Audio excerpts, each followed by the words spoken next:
नमस्कार दोस्तों, मेरे इस कहानी के चैनल पर आपका बहुत बहुत स्वागत है। रामायण के सभी प्रसिद्ध किरदारों के बारे में लोग लगभग जानते हैं, लेकिन कुछ ऐसे भी हैं जो बेहद महत्वपूर्ण और ताकतवर थे, लेकिन लोगों को उसके बारे में कम पता है। उसी में से एक किरदार है अहिरावण का। अहिरावण का किरदार रावण और पंचमुखी हनुमान दोनों से जुड़ा हुआ है। रामायण में भी उसकी अहम भूमिका है। तो चलिए जानते हैं कि कौन था अहिरावण और उसका पंचमुखी हनुमान से क्या संबंध है। रामायण में रावण के कई रिश्तेदार बेहद बलशाली और अहम भूमिका में होने के कारण बेहद प्रचलित हैं, जैसे कि कुंभकर्ण, विभीषण, शूर्पणखा, मंदोदरी, मेघनाद। लेकिन आप में से बेहद कम लोगों ने अहिरावण के बारे में सुना होगा। दरअसल अहिरावण का जिक्र कृषिवासी रामायण में मिलता है, जिसके अनुसार अहिरावण और महिरावण लंकापति रावण के ही भाई थे।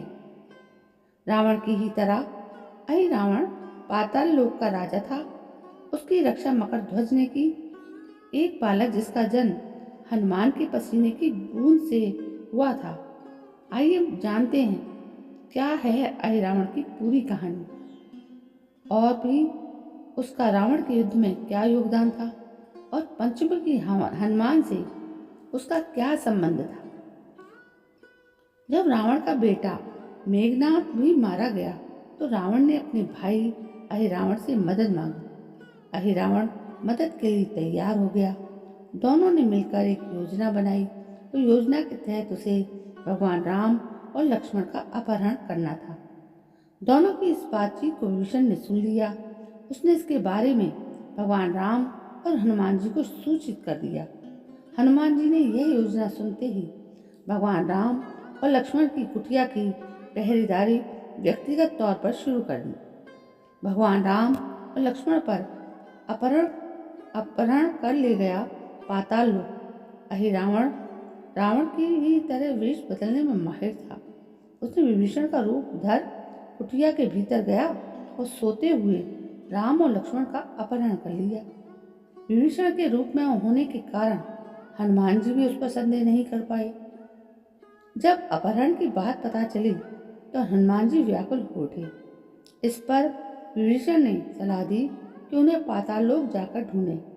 आशंकित विभीषण ने हनुमान को ये भी चेताया कि अगर वो जल्द पाताल लोक नहीं पहुंचे तो दोनों की बलि भी दे दी जा सकती है।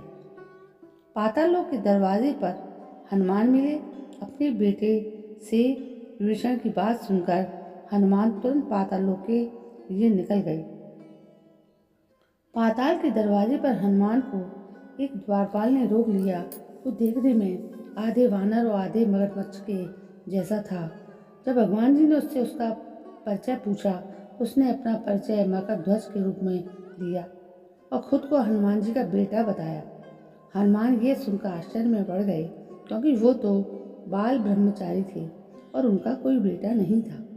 तब मकरध्वज ने बताया कि जब वो लंका जाने के लिए समुद्र लांघ रहे थे तो उस समय उनके पसीने की एक बूंद एक मगरमच्छ के मुंह में पड़ी, जिससे उसका जन्म हुआ। मकरध्वज ने कहा कि अगर आपको अंदर जाना है तो मुझे पहले युद्ध में हराना पड़ेगा। अहिरावण का वध हनुमान जी को अपने बेटे से ही युद्ध करना पड़ा और उसे हराने के बाद हनुमान पाताल लोक के भीतर पहुंचे। हनुमान जी एक पेड़ के नीचे पहुंचे। सोचने लगे अहिरावण कहाँ होगा। जिस पेड़ के नीचे हनुमान जी थे उसी पेड़ पर दो पक्षी आपस में बात कर रहे थे कि आज अहिरावण देवी माँ को इंसानों की बलि देने वाला है। हनुमान जी पशु पक्षियों की भाषा जानते थे, इसलिए वो उस क्षेत्र में श्री राम और लक्ष्मण की खोज में लग गए। हनुमान जी जब अहिरावण के गुप्त स्थान पर पहुंचे तो वहां उन्होंने 5 दीपक देखे।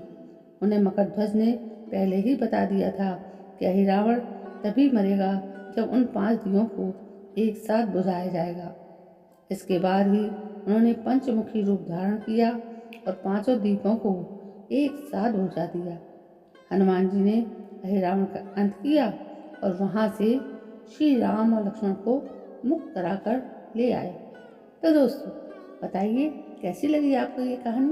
यदि कहानी पसंद आई हो तो प्लीज़ मेरे इस चैनल को सब्सक्राइब करें, लाइक करें, शेयर करें और कमेंट भी करें। कल मैं फिर हाजिर होती हूँ एक नई कहानी के साथ और एक नए जोश के साथ। तब तक के लिए जय हिंद, वंदे मातरम।